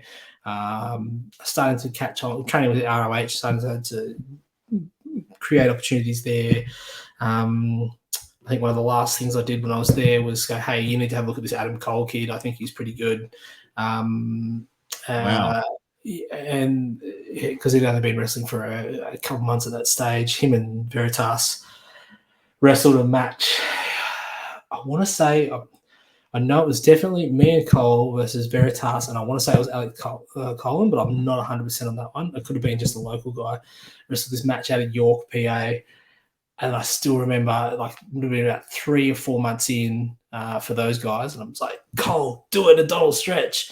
And he got it completely ass backwards. And I was just like losing my shit on the apron that he couldn't do an Donald stretch. But then thinking back on it now, like, he wouldn't have ever done it. And it was only like a couple months into his training. Like, I just started working on shows. And then also got young guys that I was sort of involved with. Like, I received my vet card from Adam Flash, and then he and I are good buddies to this day. And we also had Alexander James was with us, and we had a pretty good little routine going. And I loved it over there, and I enjoyed that. I had some guys like Callahan, like Flash, that would vouch for me when it came to other people, and I was starting to get some traction. And then Madison had to come home, and there was no way I was going to stay over there without the kids and that sort of thing. Came home. I grew my protest beard. So the photo that you sent me the other day from 2012, 13 was very much my, I don't want to be here. I want to get, I almost wanted to pick a fight with my boss at the time. And so I grew a beard hoping that he'd say something just so I could have a tantrum. I never did until after I shaved it. And then obviously life has panned out the way it's panned out, and Sure. Then years later, I went over to Canada for 10 months to coach rugby, and like when I got there, I was like, I could live here. It's like everywhere I go, like I'm like, went to Cape Town on my honeymoon. You're very easily adaptable, aren't you, bro? Like you just adapt to wherever you go. I moved around a lot as a kid, and so whilst I pretty much consider myself an Essendon boy, a Melbourne boy, I never really had a place. Like, some people are in that same house that they were in till they moved out. They met their wife and moved out. Is that you? Yeah. Not really. Well, no, not really. Like, I moved out of home before, but like, I mean, like that's like my parents only just sold that house like only in the last like maybe 5, 6, 10 years, something like that. Like, I don't know. Yeah, no, we moved around a fair bit, and then until I got to about year 10, and then my mum moved to Sydney, and that's how I ended up in Sydney, and she's still in that house. She ended up buying that house that she'd been in since 96, 97, 98, around that time, sort of that sort of mid to late. So mum's been there ever since. But so I feel like never really having a place that was home. I'm kind of like everywhere I go, yeah, I can make this home, and I love it. So I went to Cape Town. I'm like, yep, I can live here. In saying that, I went to Zanzibar. I'm like, no, I could not live here. This is not. Or Kenya was the same, but then also, in certain parts of South Africa. But Cape Town, I loved. Dude, Canada is the one place that I've like really been wanting to go to. And it actually, it's funny that one of my best friends, who was actually a groomsman in my wedding, is Canadian, and like he was living in Australia, and we became friends, and it's still to this day very close friends. But he ended up moving back over to Canada years ago, and we're still in contact to this day. But we were like, sorry, do you know whereabouts in Canada? Yeah, he's in British Columbia. Yeah, Vancouver. So, yeah, but he was telling me, he's like, before, like when we were younger, before we had wives and kids and all that sort of stuff, like we'd be sitting around drinking beers and stuff. And he'd say, bro, we need to go do a tour of Canada where we just like get to the West Coast. We buy a shit box of a car. We spend like maybe, I don't know, $300, and we just do a turn left tour.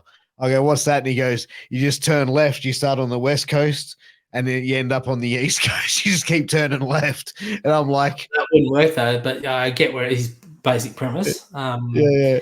But we never end up getting to do it, which is one of the things that's like one of my biggest things where I'm like, damn, I really wish I got to do that. Well, I don't know. This is, like I said, I don't know if this is anyone really cares or that's listening to this, but I know we did. We were in Edmonton. I went to Calgary Stampede once, and that's all of a sudden it's changed me.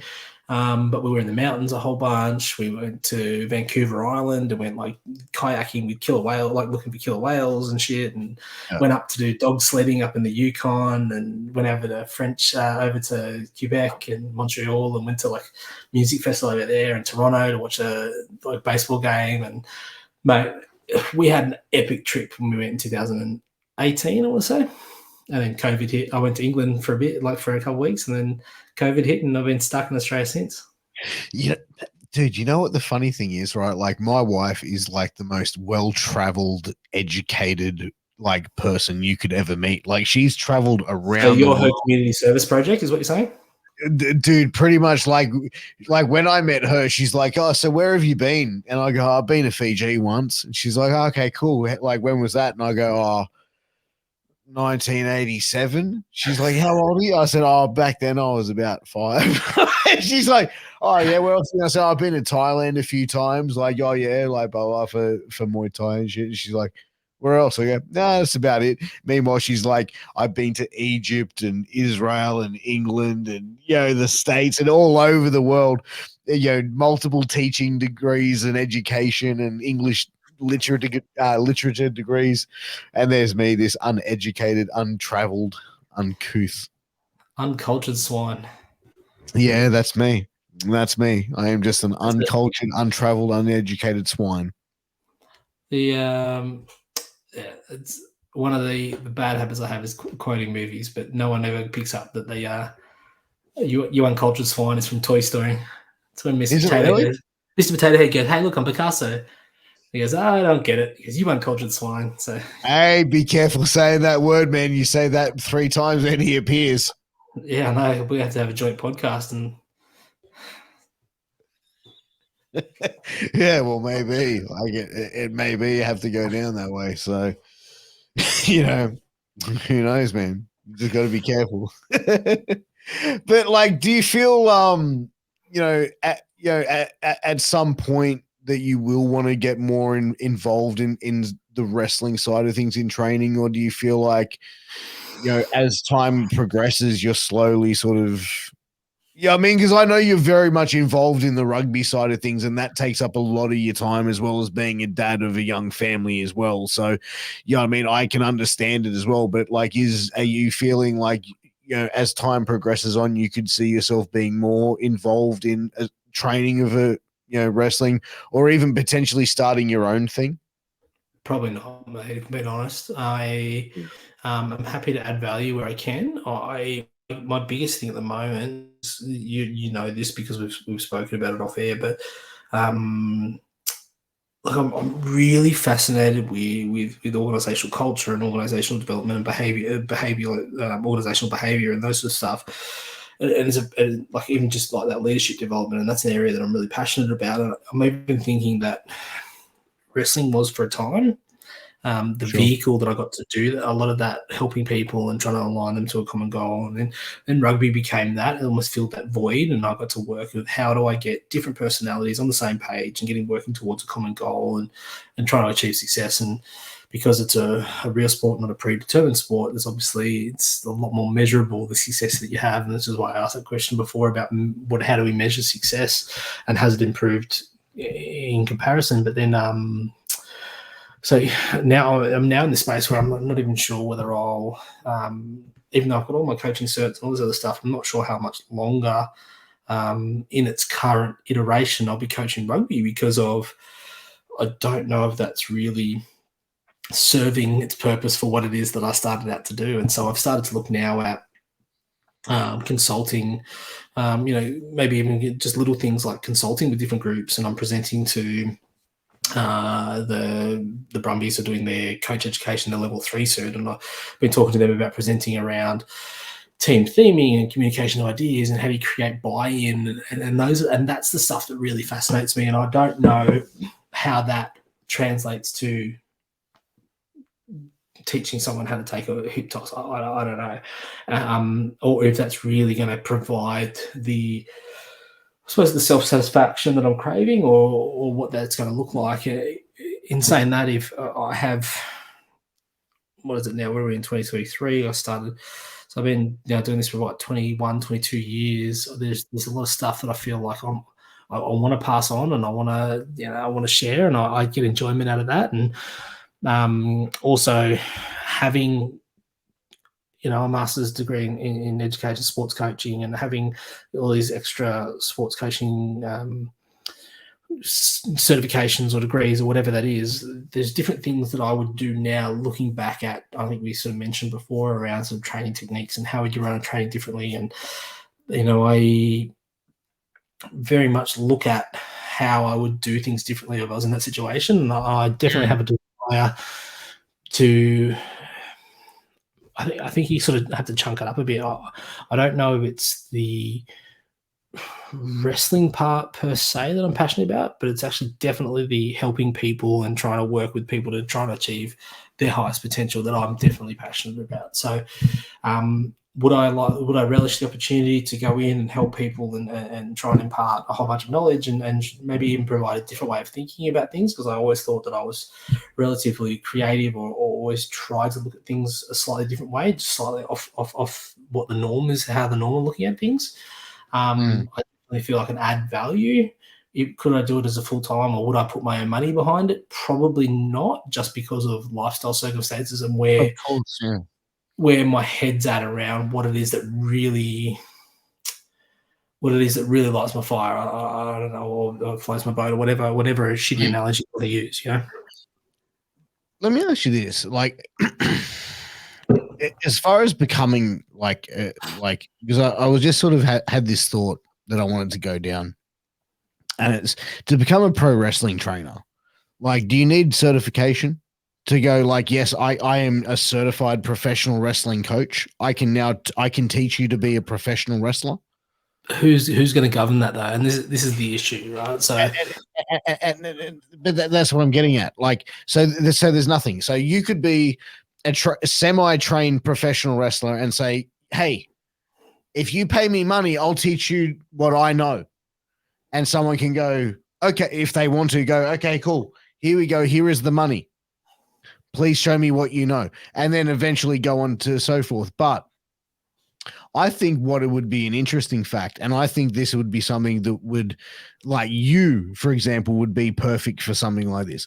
Zuko would be something perfect for something like this. Davis Storm perfect.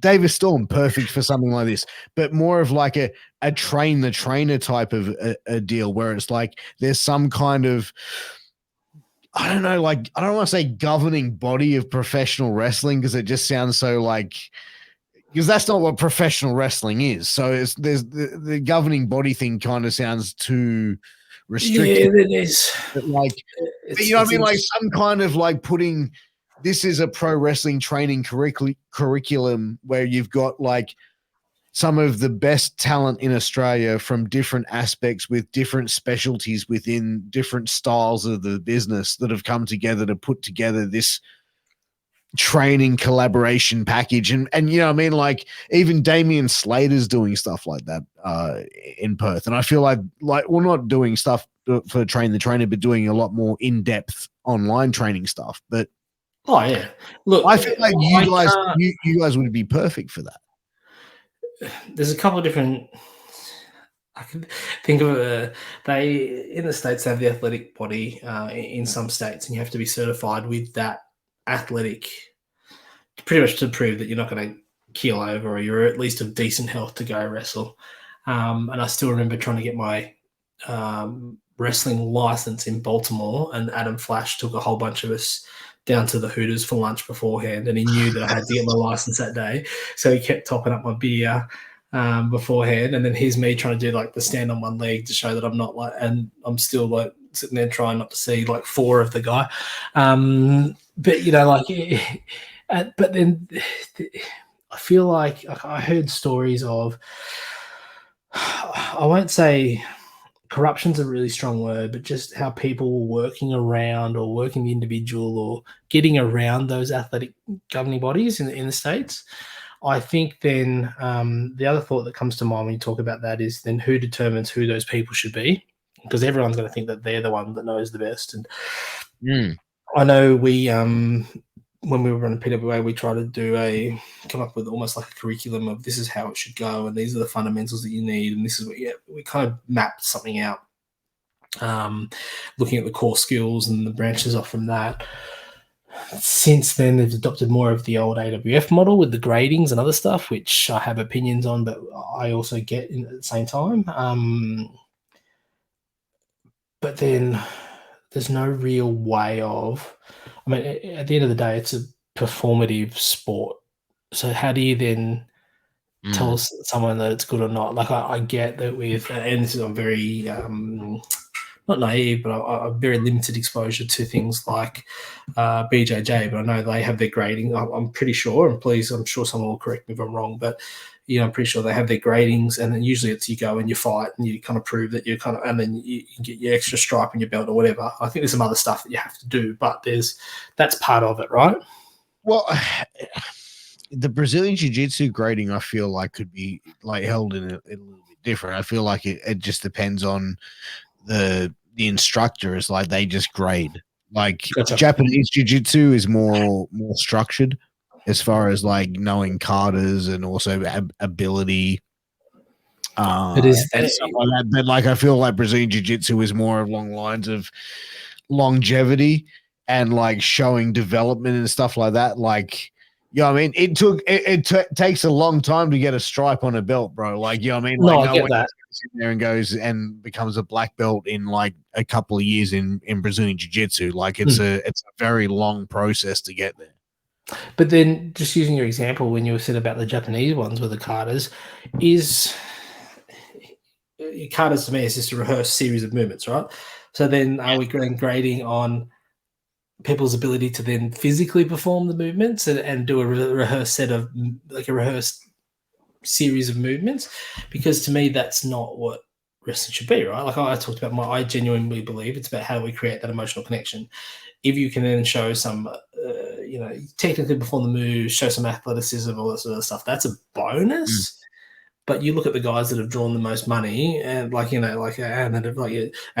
like watching their matches, so I will preface that. But John Cena, Hulk Hogan, I even think when Steve Austin got more, he generated more money. He actually, his matches weren't as good as the matches he had in like ECW and other stuff. So, but all those sort of guys are the guys that from a business perspective, the matches became a lot more simple and a lot more, but they were able to connect and create these honest, emotional connections. So it's like, how do you then create not a governing body, but we're going to use that term for now, but how do you create this body that then says yes or no, you can do this, when we have no real agreement, and you never will, on what it is that makes a good performance? Is it about the physical aspect? Is it about the creating the emotional aspect? Is it about just what is it? Yeah, and that's where it is, because also it's such a subjective art form as well. So, how can you really, like, how are you governing it, and on what certain levels as well? Like, it comes down to, like, I think for as far as like, basic health. If you see someone rock up who doesn't look like they're in the best of health, and they're like, breathing heavily, just like walking into the venue, like, and they're gonna go, yeah, I'm gonna go out and do a 10-minute match. You'd be like, really? Like, you know what I mean? Oh, Like, I can't judge. My preservative in wine that I was drinking before has given me like a blocked nose. So I'm sitting here trying to hopefully notice that you haven't realised that I'm breathing heavy since like I finished that second glass. But I get what you're saying. But then even then, no, but I'm saying, like, the level of fitness. You know what I mean? Like, there's got to be some level of, like, do you think? you know what I mean? Like, Do you think Yokozuna or Iron Sheik or like those guys would have passed? Sheik, yes, because he was an amateur wrestler. But later on in life, like, would they have passed the certain physical test? Or even look at guys like Animal and Hawk or Ultimate Warrior, like amazing shape to look at, but would they oh have yeah. passed the aerobic test as well? I don't know. Well, dude, they were able to pull off matches. You know what I mean? They would have, like, Well, pissed when it through the comes to fucking Ultimate line. Warrior, let's use that term pretty loosely. Oh, yeah, true. I mean, like, they would have been, I mean, like, they would have been pissing hot, so hot they would have burnt through the urinal. I'll tell you that for free. Like, That's my point, though. It's like, where do you draw that line of what makes it acceptable or unacceptable? Oh, well, could you imagine, like, professional wrestling being policed back in the day of, like, if it's like that, like, they have like a SADA coming in doing random tests and stuff like that. I have a few Hulkamania. stories for you. Could you imagine Hulkamania when it comes crashing down when the SADA's around? Dun, dun, dun. You said you're a lyricist, yeah? Is that what you were saying before? Yeah. Like, We might need to work on that. It's been a while, bro. Dick. It's been a while. It's been a while. But yeah, like, it's interesting though, because it's like, yeah, you put it into perspective. How does it actually get how would it actually be able to be governed if it was? Yeah, and I don't know. And I even think about some examples that I was involved in, rightly or wrongly. Like, I know when we were coming through, we had PWA, but then we also had might have been the tail end of UWA, and then there was also AWF around. And who's to say which one was the one that should have been the governing body or the authority? And then you look at the one that the image that sticks out on for me, and I was guilty in this one, is Wrestle Rampage / NWA / whatever it was they were called. And then you had Riot City. Had you asked me to back which horse I thought was going to be the one that stuck around the longest and was going to still be producing, like regular shows in 2023, like 27th of September 2023, I probably wouldn't have picked Riot. And that's not to be disrespectful to them. It's just like, you don't know what you don't know, and they obviously were doing their thing. I wasn't privy to that, so then I was in no position to then decide whether they were good or not, to then be a part of, I say, a governing body. If you're thinking about even just sort of how you put it together. And I say that as a way of saying that I probably didn't show guys like Riot City enough respect, or or that I maybe in hindsight I'm demonstrating that I actually do enjoy a lot of their stuff as well. So I think if there's no other takeaway from this, is that I don't know, and I'm just talking shit and happy to weigh in, and I'm also happy to to hear other people's opinions, or I'm happy to acknowledge sometimes that I don't know all the answers and that some other people will have different perspectives on it. Yeah, and I think that's where it comes from a very understanding, mature perspective from it as well, because everyone is going to have a different opinion when it comes to this.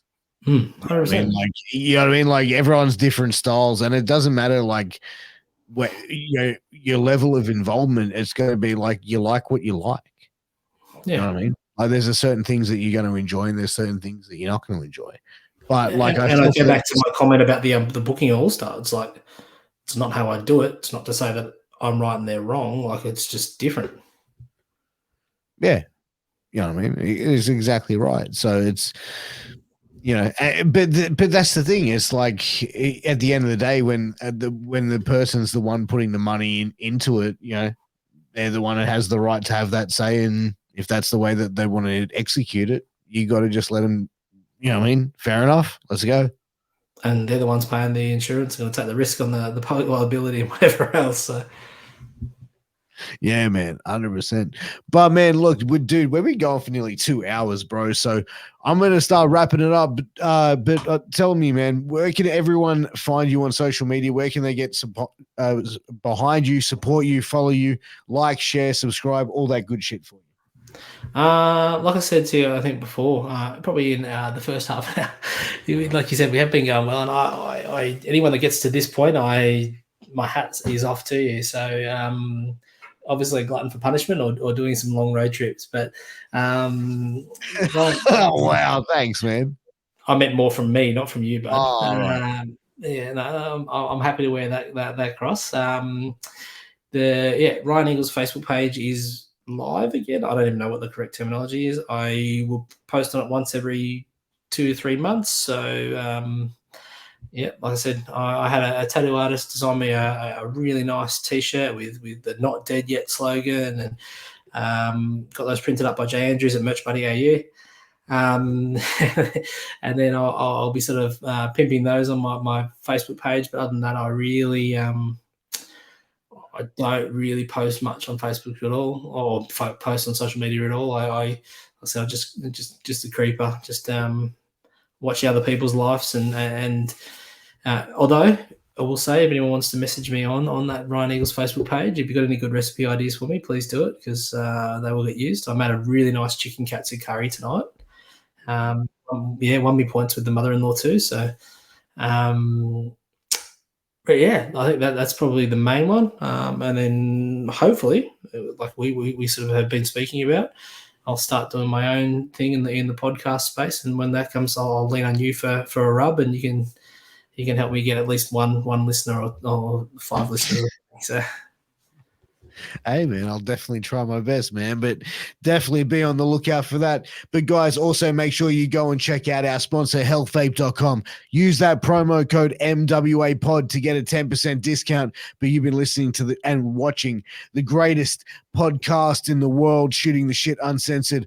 I'm your host, The Truth, the Dad Bod God, the Bald, the Beard, the beautiful Piers Austin. And this has been my conversation with Ryan motherfucking Eagles. Till next time, take care. All the best.